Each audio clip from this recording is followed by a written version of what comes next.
नमस्कार साथियों। अगर आपका सपना है पुलिस की वर्दी पहनना, अगर आप UP police, Bihar police, SSC, GD, constable या एसआई की तैयारी कर रहे हैं, तो आज का ये वीडियो आपके लिए बहुत महत्वपूर्ण होने वाला है। दोस्तों, इस वीडियो में हम लेकर आए हैं पुलिस परीक्षा में पूछे जाने वाले 50 बेहद महत्वपूर्ण प्रश्न, जो पिछले वर्षों में बार-बार पूछे जा चुके हैं और आने वाली परीक्षाओं में भी पूछे जाने की पूरी-पूरी संभावना है। हर प्रश्न आपका एमसीक्यू फॉर्मेट में होगा और आपको अंत में आंसर की भी प्रोवाइड की जाएगी। तो इसलिए वीडियो को शुरू से अंत तक जरूर देखिए, क्योंकि एक भी प्रश्न छोड़ना आपको सिलेक्शन की रेस से पीछे कर सकता है। आप कई बार सुने होंगे, कई लोग 1 नंबर से 2 नंबर से पीछे रह जाते हैं, क्योंकि उनकी जो तैयारी होती है वो थोड़ी सी अधूरी होती है। तो चलिए देखते हैं किस प्रकार से आपको तैयारी करना है, कैसे आपको नोट्स बनाना है और कैसे आप जो प्रश्न है उसको हल कर पाएंगे। ठीक है, तो अगर आप चाहते हैं कि कम समय ज्यादा नंबर, बिना भटके सही तैयारी और पुलिस परीक्षा में सफलता, तो अभी चैनल को सब्सक्राइब करें, वीडियो को लाइक करें और अपने दोस्तों के साथ शेयर जरूर करें। चलिए दोस्तों, अब बिना समय गंवाए हम लोग शुरू करते हैं पुलिस परीक्षा के टॉप 50 क्वेश्चन। तो तैयार है। ये पहला सवाल आपका स्क्रीन पर कुछ इस प्रकार से दिखाई दे रहा है कि संगति शब्द का पर्यायवाची है। तो पर्यायवाची शब्द वे शब्द होते हैं तो एक ही अर्थ रखते हैं। शब्द 2 होंगे लेकिन अर्थ आपका एक ही होगा। जैसे संगति, तो संगति का जो पर्यायवाची शब्द होगा वो होगा आपका मेल। संगत का मतलब होता है साथ में रहना, ठीक, तो मेल होगा। तो पर्यायवाची का मतलब क्या हो गया? शब्द आपके 2 रहेंगे लेकिन अर्थ आपका एक समान होना चाहिए। अब दूसरा प्रश्न आपका है, अनुचित शब्द का विलोम। अनुचित शब्द का विलोम क्या है? तो विलोम शब्द क्या होते हैं? विलोम शब्द उस शब्द के ठीक उल्टे अर्थ जो लाते हैं उसको हम विलोम शब्द कहते हैं। जैसे अनुचित, अनुचित का जो होगा वो होगा विलोम, उसका उल्टा उचित होगा। ठीक है। अच्छा, एक प्रश्न आपका तीसरा है, वे कौन सा सर्वनाम है? वे कौन सा सर्वनाम है? तो मैंने एक स्लाइड बनाया जिसमें आप सर्वनाम देख सकते हैं। उसमें निश्चयवाचक, पुरुषवाचक, संकेतवाचक और संबंधवाचक, इसको आप नोट बना लीजिए और ये आपको बार बार पूछा जाए। सर्वनाम के कुछ भेद दिए गए हैं आपके प्रश्न तीसरे के लिए। पहला जो सर्वनाम है वो पुरुषवाचक सर्वनाम है। तो ये कैसा होता है? तो क्या है ये? जो व्यक्ति के स्थान पर है, कोई व्यक्ति है मान लीजिए उसके स्थान पे है, जैसे मैं, हम, तुम, आप, वह, वे। सर्वनाम होता क्या है? जो संज्ञा के स्थान पर, संज्ञा के स्थान पर उपयोग होता है उसी को हम सर्वनाम कहते हैं। किसी का नाम लेके बुलाएंगे तो संज्ञा है, तो उसके स्थान पर इधर तुम आओ, मैं जाऊं, हम जाएं, या ऐसा कोई शब्द से शुरुआत हो, कोई भी अगर आपका सेंटेंस है तो वो कौन सा होगा? पुरुषवाचक सर्वनाम होगा। दूसरा है निजवाचक सर्वनाम, जो अपनेपन या स्वयं का बोध कराता है। जैसे अपना, स्वयं, खुद, अगर ऐसे वर्ड आते हैं तो वो कौन सा होगा? निजवाचक सर्वनाम होगा। संकेतवाचक सर्वनाम, जो किसी वस्तु, व्यक्ति की ओर संकेत करे, जैसे यह लाओ, वह देखो, ये क्या है, वे जा रहे हैं, तो ये कैसा हो जाएगा? ये संकेतवाचक, एक संकेत दे रहा है। ठीक। अब ये प्रश्नवाचक सर्वनाम क्या है? जो प्रश्न पूछने के लिए काम में आए, जैसे कौन, क्या, कौन सा, कितना, ये सब प्रश्नवाचक सर्वनाम है। पांचवा सर्वनाम क्या है? संबंधवाचक सर्वनाम, जो 2 वाक्यों में संबंध बताए। ठीक, जैसे जो, सो, जिसका, जिसने, ये 2 वाक्यों में क्या बता रहा है? संबंध होता है। जैसे जो जैसा करेगा सो ऐसा भरेगा, तो ये आपका कौन सा सर्वनाम हो जाएगा? आपका संबंधवाचक सर्वनाम हो जाएगा आपका। ठीक। अब अनिश्चयवाचक सर्वनाम, अगला सर्वनाम जो है, जो निश्चित ना बताए, जैसे कोई, कुछ, जैसे कोई यहां आया है, कुछ रुपए दो, किसी ने क्या पूछा, कुछ न कुछ जरूर यहाँ पे है, ऐसे अगर सेंटेंस आते हैं तो वो अगर शब्द आपने देखे हैं तो अनिश्चयवाचक सर्वनाम कहलाएंगे। सातवां है परस्परवाचक सर्वनाम, तो जो आपसी संबंध बताए, जैसे एक दूसरे, परस्पर, ठीक है ना, तो वो क्या कहलाएगा? परस्परवाचक सर्वनाम। तो ये मुख्यतः 7 प्रकार के आपके सर्वनाम है। आप कहिएगा तो मैं इसे पीडीएफ आपके पास मैं दे सकता हूं। बाकी आप नेक्स्ट क्वेश्चन पे आप चलते हैं। तो वे कौन सा सर्वनाम होगा आपका? वे, तो ये क्या हो जाएगा आपका? ये पुरुषवाचक सर्वनाम हो जाएगा। ठीक है। अब नेक्स्ट है आपका फल खाया में कारक कौन सा है? ठीक है। तो देखिए, जैसे सर्वनाम बार बार आपसे प्रश्न बनेंगे, उसी प्रकार से कारक के भी बार बार आपसे प्रश्न बनेंगे। तो उसके लिए भी मैंने एक पीडीएफ तैयार किया जिसे आप देख सकते हैं। तो कारक आपके मुख्यतः 1, 2, 3, 4, 5, 6, 7 7 प्रकार के आपके कारक देखने को मिलेंगे। ठीक है। जिसमें पहला कारक है, तो इसको याद करने का तरीका क्या? कारक क्या? जैसे कर्ता, में, कर्म, को, करण, से, संप्रदान, के लिए, को, अपादान, से, अधिकरण, में, पर, संबोधन, हे, अरे, को। अगर अगर किसी भी वाक्य में ने आया है शब्द, जैसे आपने राम ने खाना खाया, तो वो क्या हो जाएगा? कर्ता जो कारक हो जाएगा वो कर्ता कारक हो जाएगा कि राम ने खाना खाया। अच्छा, कर्म क्या होगा? राम ने रोटी को खाया। तो जब भी को आप किसी वाक्य में देखें तो समझ जाइएगा वहां पर जो आपका कारक होगा वो कौन सा होगा? कर्म होगा। ठीक।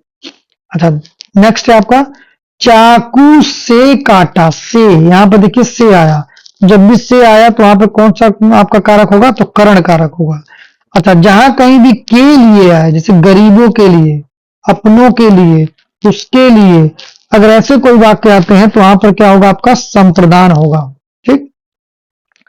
अच्छा, कोई भी चीज कहीं से कुछ अलग हो रहा है, जैसे पेड़ से पत्ता गिरा, ठीक है, इससे यहां पर भी है लेकिन यहां पर अलग नहीं हो रहा है।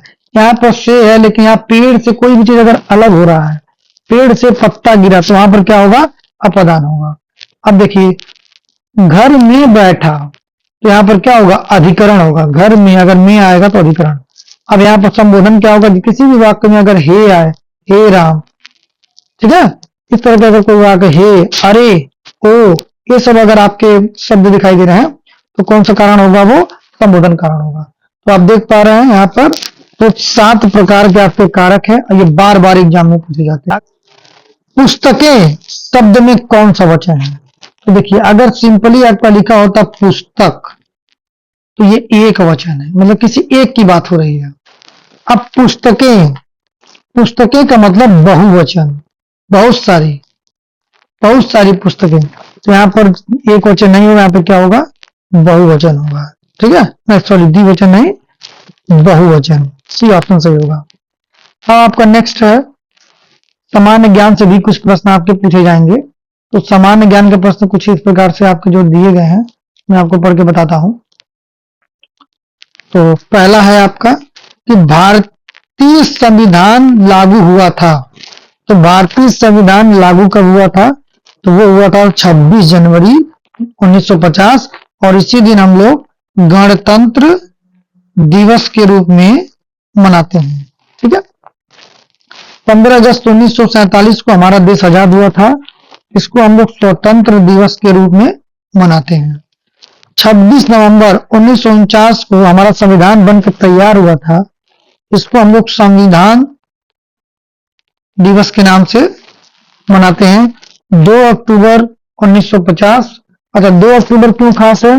तो 2 अक्टूबर गांधी जयंती मनाई जाती है। उत्तर प्रदेश की राजधानी क्या है? बहुत ही आसान प्रश्न है, इसका जो उत्तर होगा आपका लखनऊ होगा। अब देखिए, मौलिक अधिकार किस भाग में है? इसके लिए भी देखिए बहुत अच्छा ट्रिक है कि मैं आपको थोड़ा सा समय लूंगा लेकिन आपके लिए हमेशा याद करेगा। तो क्योंकि जब भी संविधान लिखा गया तो कई भागों में लिखा गया, ठीक, तो लगभग 22 भाग में संविधान को लिखा गया है। ठीक है, और इन भाग में होते हैं आपके आर्टिकल्स। ठीक है, इसमें होते हैं आपके आर्टिकल, जिसको हम लोग हिंदी में अनुच्छेद भी कहते हैं। ठीक है, अब यहाँ पर मौलिक अधिकार किस भाग में? तो भाग की बात कर रहा हूं, अनुच्छेद की बात नहीं कर रहा। तो अगर हम बात करें पहले भाग की, तो कोई भी संविधान बनेगा शुरुआत में तो वो क्या देखेगा? सबसे पहले वो देखेगा कि उसकी कोई एक टेरिटरी होगी। ठीक है, जैसे भारत मैं यहाँ पे मैप बना रहा हूं, तो ये सबसे पहले डिसाइड होगा कि हमारी कोई टेरिटरी होगी। ठीक, अच्छा, कोई जमीन अगर होगी तो ये भाग 1 में दिखाया गया कि कौन कौन सी हमारी यहाँ पर जो भी सीमाएं हैं किस प्रकार से होंगी। अच्छा, भाग 2 में जाते हैं। तो भाग 2 में क्या होगा, जब भी आप कोई जमीन लेते तो आपको कोई रहता भी है, तो रहने का मतलब नागरिकता। तो अगर हम भाग 2 की बात करें तो वहां पर नागरिकता को डिफाइन किया गया है। अब नागरिक अगर बसेंगे तो उनके कुछ अधिकार भी होंगे, ठीक है। इस वजह से जो मूल अधिकार हैं वो आपके भाग 3 में आ जाएंगे, ठीक है। तो सबसे पहले देखिए, पहले लैंड्स आएगा। लैंड्स के लिए बनेगा आपका नियम। उस लैंड्स पे कुछ लोग जो है रहने के लिए आएंगे, तो वहां पर क्या होगा, नागरिकता, ठीक। उसके लिए कुछ नियम बनाए जाएंगे। जब नागरिक रहेंगे तो उनसे कुछ अधिकार भी होंगे। तो अधिकार जैसे मूल अधिकार, जब संविधान बना था तब ये 7 थे, इस समय 6 ही अधिकार रह गए। एक अधिकार जो था संपत्ति का अधिकार, वो आपको हटा दिया गया है, ठीक है। अब बचता है आपका, जब अधिकार मिल गया तो आपके कुछ कर्तव्य भी होते हैं, ठीक। तो हम उसी मौलिक अधिकार की बात कर रहे हैं। तो जो मौलिक अधिकार या मूल अधिकार है वो कहां पे आपका है, तो भाग 3 में आपका है। तो राइट आंसर हो जाएगा। भाग 4 में आपका, भाग 2 मैंने बता दिया कि नागरिकता है। भाग 4 में आपका डीपीएसपी है। DPSP directive principle of state policy, या नीति निदेशक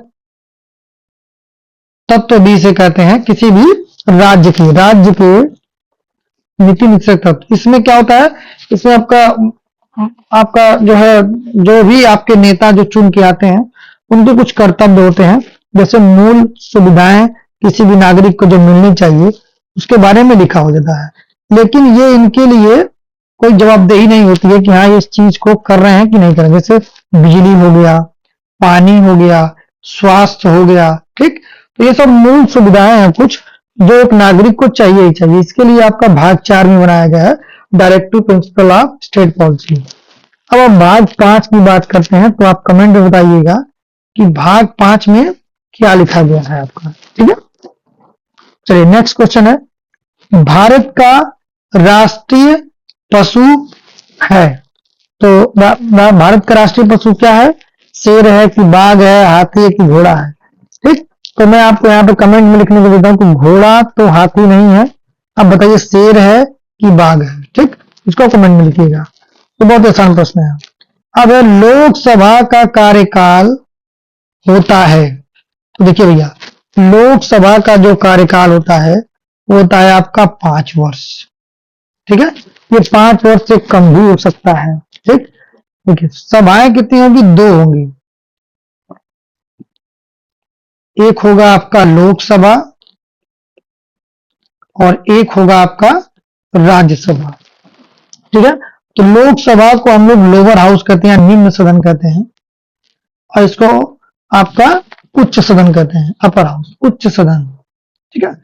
तो ये जो लोकसभा होता है इसका जो कार्यकाल होता है वो 5 वर्ष का होता है। जैसे आप लोग देखते होंगे जो भी एमपी वगैरह चुने जाते हैं, ठीक ठीक है, सांसद वगैरह, वो सब कहां बैठते हैं, लोकसभा में बैठते हैं, ठीक है ना।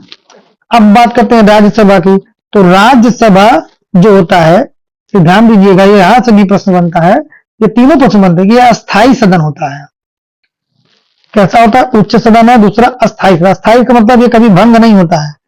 इसके जो आपके सदस्य होते हैं वो 1/3 सदस्य हमेशा जो है 6 साल पे बदलते रहते हैं, जो कभी इसके भंग होने का कारण है कि ये भंग कभी नहीं हो पाता।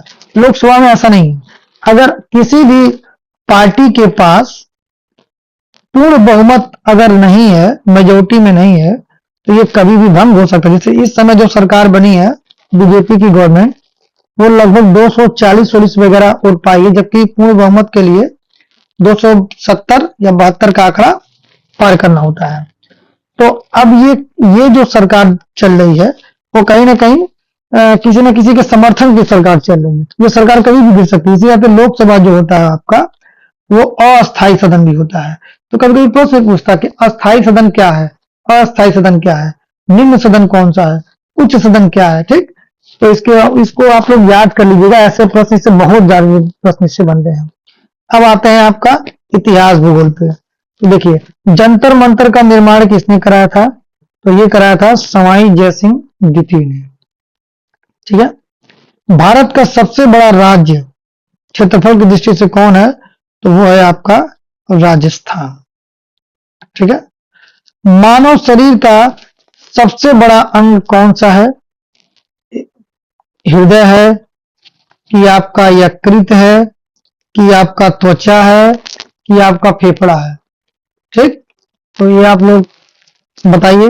मैं पहुंच कर क्लास आने में समय लगता है, तो ये लगभग आपका 8 मिनट लगता है। 8 मिनट 52 सेकंड लगभग, या 50 सेकंड है कुछ। नेक्स्ट क्वेश्चन है आपका जो गणित से है। कह रहा है कि 25% आप 200 का 25% कितना होगा? ठीक है, 200 का 25%। तो अगर मान लीजिए 100 रुपया रहता तो उसका जो 25% होता वो 25 रुपया होता, और फिर 100 रुपया है तो उसका अगर 25% देंगे तो भी 25 रुपया होगा। दोनों को जोड़ेंगे तो हो जाएगा आपका 200, और 200 का जो 25% होगा, इसको दोनों को जोड़ेंगे तो हो जाएगा 50। आप ऐसे भी लगा सकते थे कि 25 का गुणा कर दीजिए, 25 गुना कितना हो जाता? 50, 2 जीरो बढ़ा दीजिए और 100 से भाग दीजिए। हमेशा जब भी परसेंटेज के सवाल आए तो इसमें आप मल्टीप्लाई कर दो और 100 से डिवाइड कर दो। जब भी आप 100 से डिवाइड करेंगे तो कितना आएगा? 50, जो कि आपका बी है, राइट आंसर। ठीक, जैसे मान लीजिए कह दीजिए आपका कि 36 का जो है 40% कितना होगा? तो कुछ मत करिए, बस इसमें गुणा कर दिए। 4 छक हो जाएगा आपका 24, और 4 तीन हो जाएगा 12, 12 दो कितना होगा? 14, और 100 से जो है आप यहाँ पे जीरो बढ़ेगा, 100 से आप क्या कर देंगे? डिवाइड कर देंगे, तो आपका आएगा समथिंग 14.4 हो जाएगा 36 का 40%। इस ऐसे सवाल आएंगे तो आप ऐसे लगा सकते हैं। नेक्स्ट क्वेश्चन है कि √144, तो ये आपको वर्ग और वर्गमूल, ठीक है, ये आपको पूरा याद होना चाहिए। कम से कम जो वर्ग हो वो आपका 1 से लेकर के 50 तक याद रहे। वर्गमूल कम से कम आपका सॉरी, जो घनमूल हो और घनमूल वो कम से कम आपका 20 से 30 तक याद होना चाहिए। तो ये जो है आपका साफ साफ दिख रहा है कि ये 12 का वर्गमूल है। 144 को अगर निकालना चाहते हैं तो आप ऐसे आप इसको भाग देंगे, तो 2 सत्ते 14, 2 दूना 4, यहाँ पे जाएगा 2 तिया 6, और 2 तिया 6, 2 छक्के 12, हो जाएगा आपका 2 का नियम 2, 2 अट्ठी 16, ये हो जाएगा 2 9 18, 3 तिरिक का 9 और 3 का नियम 3, तो 2 दूना 4, दूनी 8, 8 दूना 16, 16 तिरिक 48, 144। अब इसमें देखिए कितने पेयर बन रहे हैं, तो 2 के एक पेयर बन रहे हैं, फिर 2 के एक पेयर बन रहे हैं, जोड़ा, फिर 3 का एक पेयर बन रहा है, गुणा कर दिए, 2 दूना 4, 4 तिया 12, इसका आंसर हो जाएगा आपका 12। ठीक है,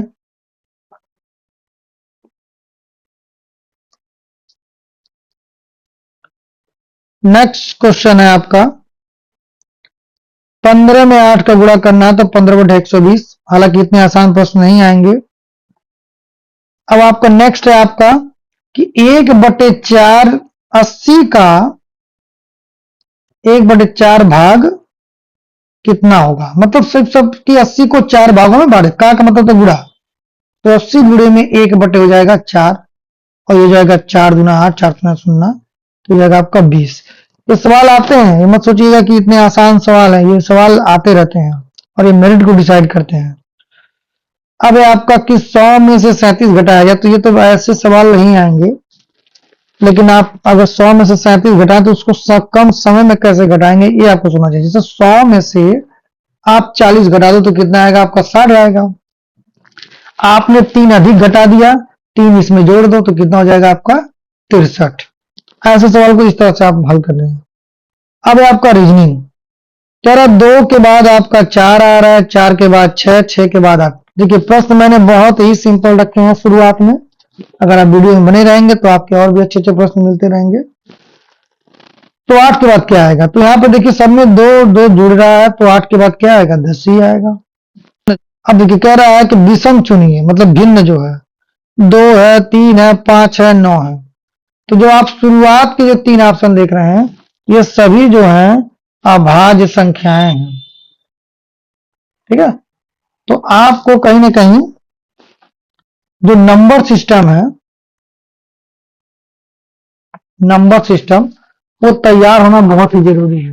अगर आपका नंबर सिस्टम सही नहीं है तो मान के चलिए आपके ऐसे सवाल छूट जाएंगे। तो 2, 3, 5 ये सभी कैसे हैं? ये अभाज्य संख्या है। 9 देखिए भाज्य संख्या है।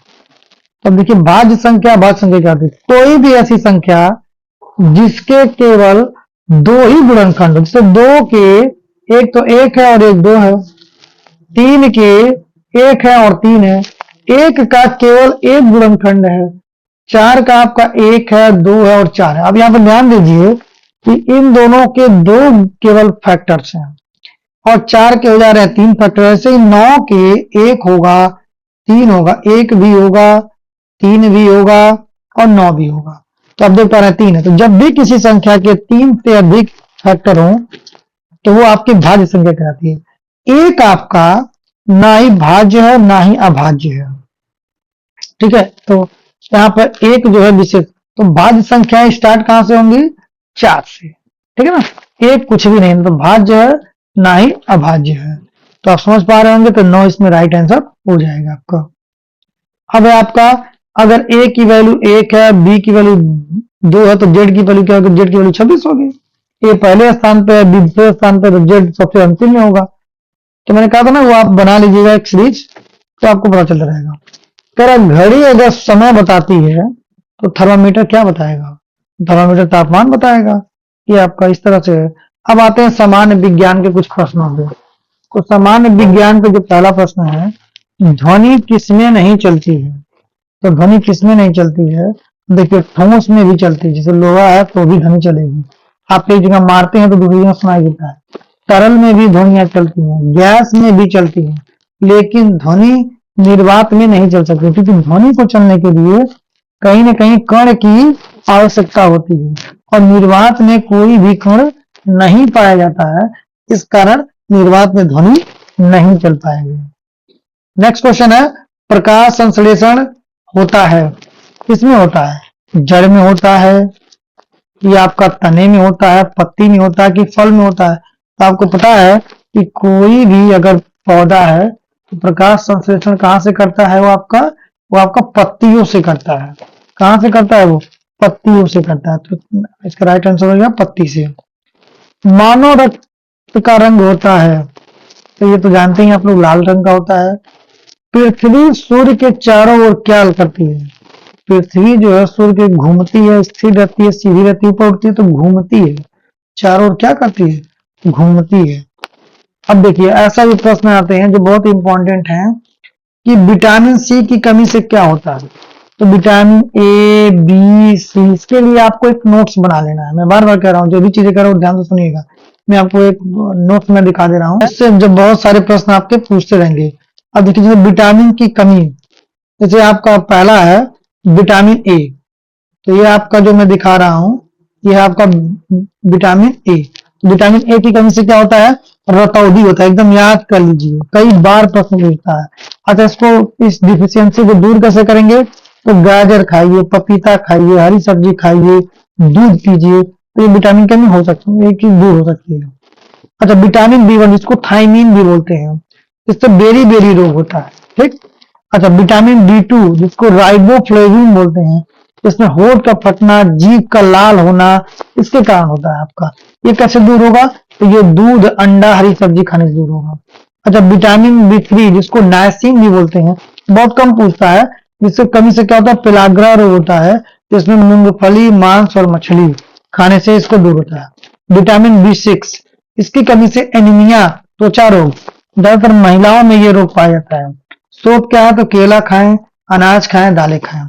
अच्छा, विटामिन बी 12 देखिए, इस रोग से क्या होता है? एनीमिया, नर्व की समस्या होती है, नसों में जो दिक्कतें होती हैं आमतौर पे। अच्छा, इसको दूर करने के क्या उपाय हैं? तो आप दूध, अंडा, मांस अगर अधिक खाते हैं तो विटामिन बी 12 की कमी आपकी नहीं होगी। अच्छा, नेक्स्ट है विटामिन सी की कमी। विटामिन सी की कमी से क्या होता है? जैसे सी स्कर्वी, तो जो जो खट्टे चीजें होते हैं उससे खाने से विटामिन सी की कमी दूर होती है, और ये ना खाने से कौन सा रोग होगा? स्कर्वी रोग होगा। अब विटामिन डी, रिकेट्स जो रोग होता है बच्चों में पाया जाता है अक्सर, और विटामिन डी की कमी से पाया जाता है। उसकी धूप की कमी, अंडा मछली अगर कमी है तो ये आपका पाया जाएगा। विटामिन ई, जो विटामिन ई होती है अगर उसकी कमी है तो आपका बांझपन, मांसपेशी में कमजोरी, ये सब हो सकता है। उसके लिए आप स्रोत क्या है, तो बादाम, मूंगफली, वनस्पति तेल अगर खाते हैं तो विटामिन ई की कमी दूर होती है। अब विटामिन के लास्ट है, यह कमी से खून का थक्का ना बनना। हरी पत्तेदार सब्जियां अगर आप नहीं खाते हैं तो खून के थक्के बहुत ऐसे नहीं बन पाते। ये आप एकदम बिल्कुल रट लीजिए, इससे प्रश्न तो हमेशा ही आते आते हैं।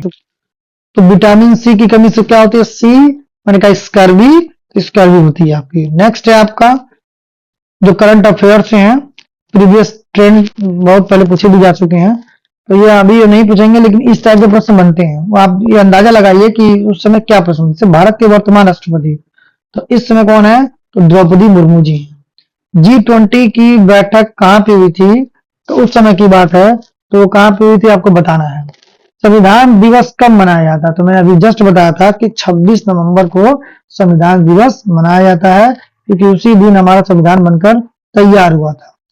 आपको जितने भी दिवस हैं वो कहीं ना कहीं गूगल करके नोट्स कर लेने हैं, एक तो एक प्रश्न यहाँ से आ ही जाते हैं।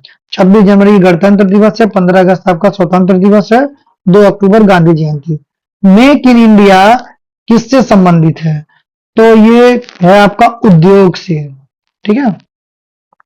भारत की संसद में कितने सदन हैं, तो मैं अभी बता चुका हूं, भारत की संसद में 2 सदन है, एक उच्च सदन और एक निम्न सदन, इसको लोकसभा और राज्यसभा भी कहते हैं। अब कुछ मिश्रित प्रश्न है आपकी पूछ जाएंगे। तो भारत का राष्ट्रीय खेल क्या है, तो भारत का राष्ट्रीय खेल हॉकी। जनगण मन किसने लिखा, ठीक है, तो जनगण मन क्या है, हमारा राष्ट्रीय गीत है, और किसने लिखा था, रविन्द्रनाथ टैगोर। रविन्द्रनाथ टैगोर ने 3 देशों का राष्ट्रीय गीत लिखा है, इन्होंने बंगाल का भी लिखा है, श्रीलंका का भी लिखा है, ठीक है।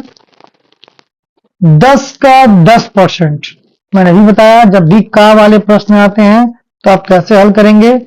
का को यहाँ पे गुणा लगाएंगे, यहाँ पे हो जाएगा 100, तो यहाँ 100 से देंगे भाग तो मिलेगा आपको 1। तो 10 का जो 10% होगा वो कितना होगा, 1 होगा। ये चीज प्राइम नंबर, प्राइम नंबर का मतलब क्या होता है, अभाज्य संख्या। अभाज्य संख्या कौन है, तो मैंने अभी बताया जैसे 4 है तो 4 के 1 है, 2 है और 4 है, 3 फैक्टर्स हैं। 6 है तो 6 के भी आप देख पा रहे, 1 है, 2 है, 3 है और 6 खुद है, 4 फैक्टर है। 9 है, 1 है, 3 है, 9 है, यहाँ पे कितने फैक्टर हैं, 3 फैक्टर हैं। ऐसे जो 7 है, 7 के केवल 2 ही फैक्टर, मैंने बात बताऊं, किसी भी संख्या के अगर केवल 2 से ना तो ज्यादा और ना 2 से कम अगर है तो वो कौन सा नंबर है, वो अभाज्य संख्या है, जिसको हम लोग प्राइम नंबर भी बोलते हैं। तो 7 क्या है यहाँ पे राइट आंसर आपका। फिर अब भारत का राष्ट्रीय फूल क्या है, तो जो भारत का राष्ट्रीय फूल है वो बताइए, आप लोग जानते हैं कमेंट में, आजकल उसी की बहार है, ठीक है। अंतिम 10 प्रश्न जो है आप ध्यान से देखिए, जो इस प्रकार से हैं आपके कि 14, 28, 42, तो 14, 28, 28 गुना 42, तो 42 का गुना कर दीजिए, आपका आंसर मिल जाएगा। तो 42 का गुना क्या होगा आपका, तो 42 का गुना होगा आपका 84। देखिए सॉरी क्या जुड़ा है, 14 इसमें जुड़ा है, इसमें फिर 14, 8, 4, 12, 2, 1, 3, 14 जुड़ रहा है इसमें, तो हो जाएगा आपका 5 और 6 56, तो ये आपका राइट आंसर हो जाएगा 56। अच्छा, पेन से अगर लिखने का काम करते हैं तो चाकू से कौन सा काम करेंगे, तो चाकू से करेंगे हम लोग काटने का काम करेंगे। संविधान सभा के अध्यक्ष थे तो कौन थे, संविधान सभा के जो अध्यक्ष थे वो तो डॉक्टर राजेंद्र प्रसाद थे। भारत का सबसे लंबा दिन कौन सा है, तो देखिए इसके लिए भी मैंने एक चार्ट बनाया है, जो आप देख सकते हैं सबसे लंबा दिन, इसका आंसर जो है 21 जून है। सबसे छोटी रात, इस सब के लिए आप ये 15 अगस्त और 26 जनवरी आपका रॉन्ग आंसर है, इसको आप उसी काट दीजिएगा, इसी दोनों में से है। ये सबसे लंबी रात है, ये सबसे लंबा दिन है। अच्छा ये जो सबसे लंबा दिन होगा उसी दिन सबसे लंबी रात भी होगी, सबसे लंबी रात, तो सबसे लंबी रात पूछेगा तो 21 जून को। भारत में सबसे लंबा सबसे छोटा दिन रात की जो तालिका है, सबसे लंबा दिन कब होगा, 21 जून को। दिन सबसे बड़ा, रात सबसे छोटी उस दिन होगी, विशेषता यह है। सबसे छोटी रात कौन सी होगी, तो भी 21 जून को होगी। जिस दिन लंबा दिन होगा उसी दिन छोटी रात होगी। अच्छा, नेक्स्ट है आपका सबसे छोटा दिन। तो जो सबसे छोटा दिन होगा वो कौन सा होगा आपका? तो होगा आपका 22 दिसंबर, सबसे छोटा दिन। और उसी दिन सबसे लंबी रात होगी। सूर्य उस समय दक्षिणायन में होते हैं। अच्छा, दिन रात बराबर कब होते हैं? तो 21 मार्च को दिन और रात बराबर होते हैं। और दिन रात बराबर बसंत ऋतु में है। और शरद ऋतु में कब होंगे? तो ये 23 सितंबर को दिन और रात क्या होंगे? बिल्कुल बराबर होंगे। तो इस चार्ट को आप एकदम कहीं नोट कर लीजिए, ये बार बार पूछे जाते हैं। रक्त को शुद्ध करने वाला अंग कौन सा है? तो वो है आपका गुर्दा। 7 नामा 63। विषम शब्द चुनिए। आंख से देखते हैं, कान से सुनते हैं, नाक से सूंघते हैं, कान से सुनते हैं, हाथ से। देखिए, ये जो आंख, नाक, कान है, ये सब संवेदी अंग है जो हमको किसी न किसी तरह से बताते हैं। ठीक, हाथ हमारा संवेदी अंग नहीं है, तो ये हमारा राइट आंसर हो जाएगा आपको। भारत का राष्ट्रीय पक्षी कौन सा है? आपको पता होगा, वो है मोर। 1 किलो कितने ग्राम के बराबर होता है? तो 1000 ग्राम का बराबर होता है। कंप्यूटर का जो अंतिम प्रश्न, कंप्यूटर का दिमाग क्या कहलाता है? तो वो कहलाता है आपका सीपीयू। ठीक है, तो आशा करते हैं कि आपको ये वीडियो पसंद आया होगा। वीडियो अगर पसंद आया है तो आपसे एक बार फिर हम विनम्र निवेदन करेंगे कि आप वीडियो को ज्यादा से शेयर करिए, लाइक करिए, सब्सक्राइब करिए। और अगर कहीं पे भी कोई मिस्टेक होता है तो आप कमेंट जरूर करिए, उसको सुधारा जाएगा। तब तक के लिए धन्यवाद।